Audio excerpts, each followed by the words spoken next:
তো কী হলো ভাবছো তো সকালবেলায় কিছু বললাম না, ভিডিও শুরুতে আগে দৌড়াচ্ছে কেন? তো না দৌড়ালে তো আমি ট্রেনটাই পাবো না। তো আবার এটাও ভাবতে পারো যে সকাল সকাল দৌড়ে কোথায় যাচ্ছে। তো সবই বলবো, দাঁড়াও দাঁড়াও সবই বলছি, তার আগে ভিডিওটি লাইক সাবস্ক্রাইব করো।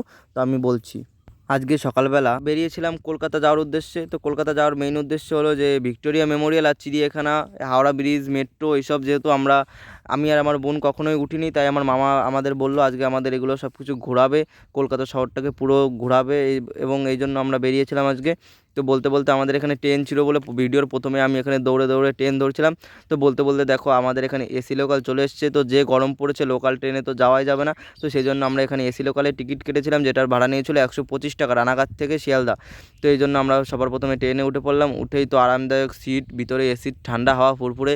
তো কী আর বলবো, বসেই পুরো ঘুম পেয়ে যাচ্ছিলো। তো আমার তো ঘুমালে চলবে না, তো আমি যেহেতু ভিডিও করব এবং আমি প্রথমবার উঠলাম, সমস্ত কিছু আমাকে দেখতে হবে ভিতরে কেমন।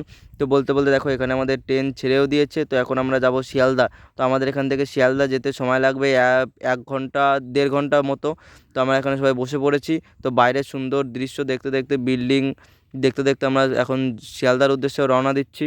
সত্যি কথা বলতে ট্রেনে উঠে যে জানলা দিয়ে তাকিয়ে বাইরের দৃশ্যগুলো দেখার যে আনন্দটা, সেটা একদম আলাদাই লেভেলের। তো আরও যদি হয় এসি লোকাল ট্রেন, এমনিতেই গরম, তার ভিতর ঠান্ডার মধ্যে এসির মধ্যে বসে আছি, আর বাইরের দৃশ্য পুরো কি বলবো, 100-তে এত সুন্দর লাগছিল দেখতে, আর কি আর বলবো। তো যেতে যেতে আমার এখানে কিছু বড় বড় বিল্ডিং বেঁধে গেল, তোমাদেরকে দেখালাম। তো সত্যি কথা বলতে আমি যেহেতু ছোটোবেলায় অনেক আগে আমি বাবাকে নিতে কলকাতা আসতাম, তো সেই সময় আমি এইসব দেখেছি, যেহেতু আমার এখন মনে নেই, তাই এইসব এখন দেখছি, তো খুবই ভালো লাগছে। তো আমি ছোটোবেলায় এয়ারপোর্টে আসতাম, কলকাতা যেই এয়ারপোর্ট আছে, তো আমি কোনো দিন এমনি কলকাতা শহর ঘুরে দেখিনি, এমনি শুধু এয়ারপোর্টে আসতাম বাবাকে নিতে, তাছাড়া আদার্স অন্য কোথাও ঘোরা হয়নি, এয়ারপোর্টটাই যাই হোক ঘোরা হয়েছে।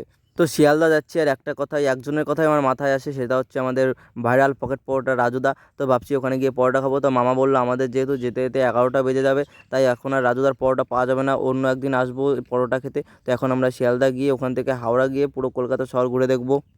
তো তোমরা কারা কারা রাজুদার পকেট পরোটা খেয়েছে একবার করে কমেন্টে জানিও তো, আর কেমন খেতে সেটাও বলো যদি কেউ খেয়ে থাকো। তো আমি তো কোনোদিন খাইনি, তো আমার খুবই খাওয়ার ইচ্ছা।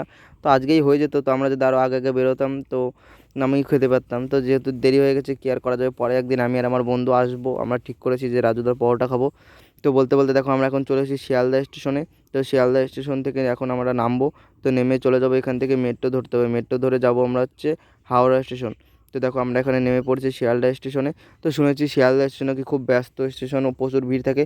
তো আজকে কেন জানি না স্টেশন পুরো ফাঁকা ছিল, তো কোনো ভিড়ই ছিল না। তো ভিড় ছিল না, তো সেটা আমাদের পক্ষেই ভালো। তো আমাদের কোনো অসুবিধা হয়নি যেতে। তো আমরা যেহেতু অনেক লোক গিয়েছিলাম, 8জন লোক গিয়েছিলাম, তো সব কিছু ফাঁকা ফাঁকা ছিল, ভালোই হয়েছিল। তো এখন আমরা শিয়ালদা স্টেশন থেকে বেরিয়ে চলে যাব মেট্রো স্টেশনে। শিয়ালদা যে মেট্রো আছে স্টেশনের সামনে, ওই মেট্রো ধরে আমরা এখন মানে গঙ্গার তলা দিয়ে, গঙ্গার নিচে দিয়ে আমরা যাব হচ্ছে তোমার হাওড়া স্টেশন, ওখান থেকে হাওড়া ব্রিজ দেখব।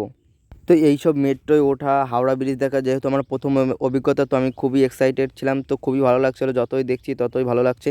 তো আমরা এসকেলেটার দিয়ে নেমে যাচ্ছি, তো আমরা এতটা নিচে যাচ্ছি, আমি তো কল্পনা করতে পারিনি যে এতটা নিচে মেট্রো স্টেশন হয়। তো বলতে বলতে আমরা দেখো চলে এসেছি মেট্রো স্টেশনের ভিতরে। তো এখান থেকে আমাদের এখন টিকিট কাটতে হবে। তো আমরা এখানে টিকিট কেটে নিয়েছি। তো আমি যতদূর মোবাইলে দেখেছি ছোটো ছোটো কয়েনের মতো টিকিট হতো, তো কেন জানি না আমাদের এখানে স্লিপের মতো স্ক্যানার লাগানো টিকিট দিয়েছে। তো এখান থেকে আমাদের টিকিট চেকিং করে নিতে হবে। তো ভিতরে ছিল খুবই কড়া সিকিউরিটি। তো আমি তো দেখে পুরো অবাক যে এত কড়া সিকিউরিটি আর এত পরিষ্কার পরিচ্ছন্ন, আমি তো পুরো অবাক। কারণ আমাদের লোকাল যেসব ট্রেন চলে সেসবের ভিতরে এত নোংরা থাকে, মাঝে মাঝে ওঠাই যায় না। তো খুবই কড়া সিকিউরিটির মধ্যে এবং পরিষ্কার পরিচ্ছন্নতা ছিল। তো বলতে বলতে এখন আমরা মেট্রোতে উঠেও গিয়েছি। তো এখন আমরা যাব গঙ্গার তলা দিয়ে হাওড়া স্টেশনে। তো দেখো গঙ্গার তলাতে যখন ট্রেনটা যাচ্ছিলো, তো এতটা ভালো লাগছিলো দেখতে। দেখো আমরা এখন আছি গঙ্গার তলা দিয়ে। তো এই নীল আলোটা দেখা যাচ্ছে, মানে এটার মানেই আমরা এখন গঙ্গার তলা দিয়ে হাওড়া স্টেশন যাব। তো এতটা ভালো লাগছিলো কি আর বলবো। তো তোমরা কারা কারা মেট্রো স্টেশন গিয়েছো অবশ্যই কমেন্ট করে জানিও। তো বলতে বলতে দেখো আমরা চলে এসেছি এখন হাওড়া স্টেশনে। তো এখান থেকে নেমে আমরা চলে যাব হাওড়া স্টেশনের উপরে, উপরে গিয়ে হাওড়া ব্রিজে উঠবো। তো আমরা এখন ট্রেন থেকে বেরিয়ে পড়েছি, তো বেরিয়ে আমরা চলে যাব হাওড়া স্টেশনের উপরে। তো এত সময় ছিলাম একটা আলাদা জগতে, তো এখন হাওড়া স্টেশনের উপরে এসে চলে এসেছি আবার একটা আলাদা জগতে, মানে দুটোর মধ্যে খুবই মানে পুরোপুরি পার্থক্য মনে হচ্ছে। সেই সময় ছিলাম একটা আলাদা জগতে, এখন আছি একটা আলাদা জগতে। তো বলতে বলতে এখন আমরা চলে এসেছি হাওড়া স্টেশনের বাইরে। তো এখান থেকেই নাকি দেখা যায় হাওড়া ব্রিজ। তো দেখো এই যে ওই যে দূরে দেখা যাচ্ছে হাওড়া ব্রিজ, তো এটাই ছিল আমার স্বপ্নের সে হাওড়া ব্রিজ, যেটা আমি কোনোদিনও দেখিনি। তো কী আর বলবো, যতই দেখছি ততই অবাক হচ্ছে হাওড়া ব্রিজটাকে দেখে। তো এতটাই সুন্দর আর এতই বড় যে আমি পুরো দেখে পুরো অবাক হয়ে গিয়েছি। হাওড়া ব্রিজ, যা বর্তমানে রবীন্দ্র সেতু নামে পরিচিত, শুধুমাত্র কলকাতা নয়, এটা সারা বিশ্বের অন্যতম একটি ব্রিজ। এই ব্রিজ সম্পর্কে কিছু তোমাদেরকে বলি আমি যেটা জানি, তো সত্যি কি না আমি যেহেতু বলছি তোমাদেরকে মোবাইল দেখে। এই ব্রিজটি 1943 সালে তৈরি করা হয়েছিল। 1965 সালে বিশ্বকবি রবীন্দ্রনাথ ঠাকুরের সম্মেলনের নাম বদলে রবীন্দ্র সেতু রাখা হয়। তখন থেকেই ব্রিজটির নাম হয় রবীন্দ্র সেতু। তবে আজ এটি মানুষের কাছে হাওড়া ব্রিজ নামেই বেশি জনপ্রিয়। ব্রিজের সবচেয়ে অবাক করা বিষয় হলো এই ব্রিজের কোনো নাট বল্টু নেই, পুরোপুরি লোহার রিবন দিয়ে জড়ানো রয়েছে। গঙ্গার ওপরে দাঁড়িয়ে থাকা এই বিশাল ব্রিজে নিচে কোনো কিন্তু পিলার নেই, শুধু দুপাশে দুটো বড় বড় পিলারের উপর দাঁড়িয়ে আছে ব্রিজটা। এই হাওড়া ব্রিজ তৈরি করতে প্রায় 26,500 টন স্টিল লেগেছিল। মজার ব্যাপার হলো এর মধ্যে 23,500 টন স্টিল ব্যবহার করেছিল আমাদের ভারতীয় টাটা কোম্পানি। যুদ্ধের সময় পর্যাপ্ত স্টিল পাওয়া গিয়েছিল না, এটি ছিল এখানের সবচেয়ে বড় চ্যালেঞ্জ। হাওড়া ব্রিজ পৃথিবীর অন্যতম ব্যস্ততম ব্রিজ। প্রতিদিন প্রায় 1 লক্ষেরও বেশি যানবাহন চলাচল করে এবং 5 লক্ষেরও বেশি মানুষ এর উপর দিয়ে যাতায়াত করে। হাওড়া ব্রিজ দেখা হয়ে গেলে আমরা এখন চলে এসেছি সেই কলকাতা ভিক্টোরিয়া মেমোরিয়াল, যেটাও আমার একটা দেখার অনেক বড় স্বপ্ন ছিল, তো আজকে সেটা পূরণ হতে যাচ্ছে।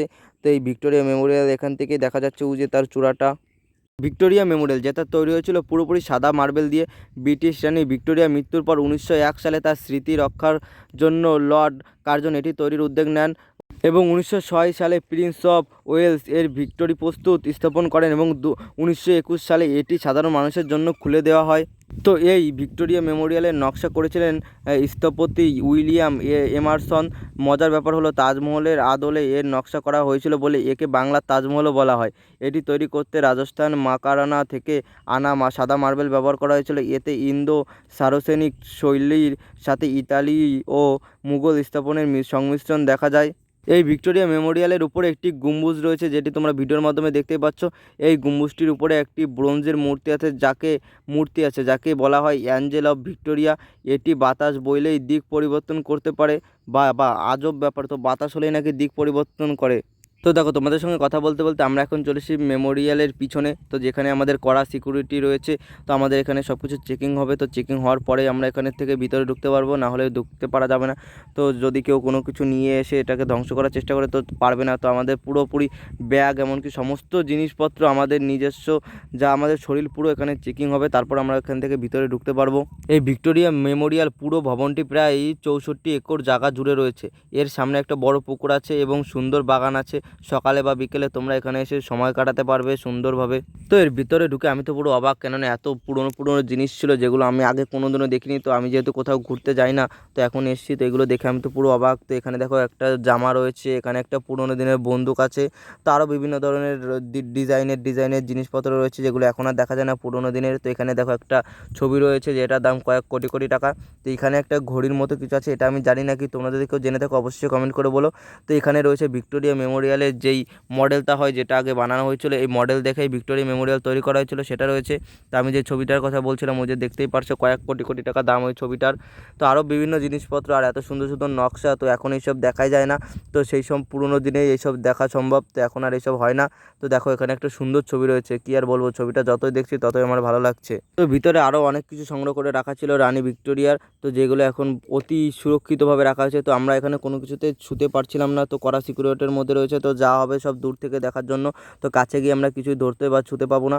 তো এখানে রয়েছে ভিক্টোরিয়া রানীর যেই পিয়ানোটা ছিল, যেটা তিনি বাজাতেন, সেই পিয়ানোটা এখানে রয়েছে, আজও সেই সুরক্ষিতভাবে সেই রকমই আছে। তো ভিক্টোরিয়া মেমোরিয়ালটা এখন একটি বর্তমান বিশাল একটি মিউজিয়ামে পরিণত হয়েছে। এর ভিতরে 25টিরও বেশি গ্যালারি রয়েছে। এখানে রানী ভিক্টোরিয়ার ব্যবহৃত পিয়ানো, রাজকীয় তরোয়াল, বন্দুক সমস্ত কিছু রয়েছে, যেমন ব্রিটিশ আমলের বহু মূল্যবান তৈলচিত্র সংরক্ষিত আছে, যেগুলো তোমরা দেখতেই পাচ্ছ।